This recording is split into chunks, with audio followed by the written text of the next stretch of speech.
Good morning everyone, welcome back to my channel.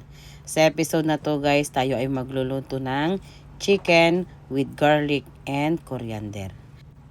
Lilinisan ko po muna itong ating coriander.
Ngayon po, naglagay lang po ako ng asin.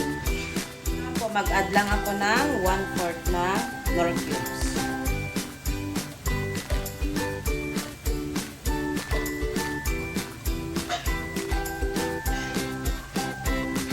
Ngayon naman po, mag-add tayo ng half teaspoon ng curry powder. And paminta din po, mag-add po tayo. At this point po, pwede na natin ilagay yung ating prititong chicken.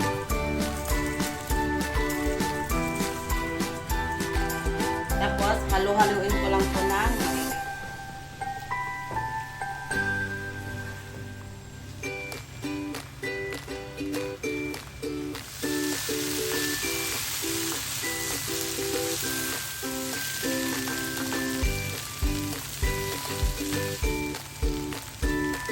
Guys, yung ganitong klase ng luto, mas maganda kung medyo magkahiwa-hiwala yung mga laman nito para sumiksik sa kanya yung lasa ng mga spices na inilagay natin. Lalo na yung coriander at saka ng bawang, pag nag-blend sila, ang sarap niya. Nakita nyo po na dudurog na yung ating karne. Opo, kailangan po talagang ganyan ang ending niya kasi po kanina, yung ating coriander, nag-release siya ng tubig. So, kailangan natin itong patuyuin hanggang sa mawala yung tubig ng coriander, maging dry siya, at yung oil niya na lang ang natitira.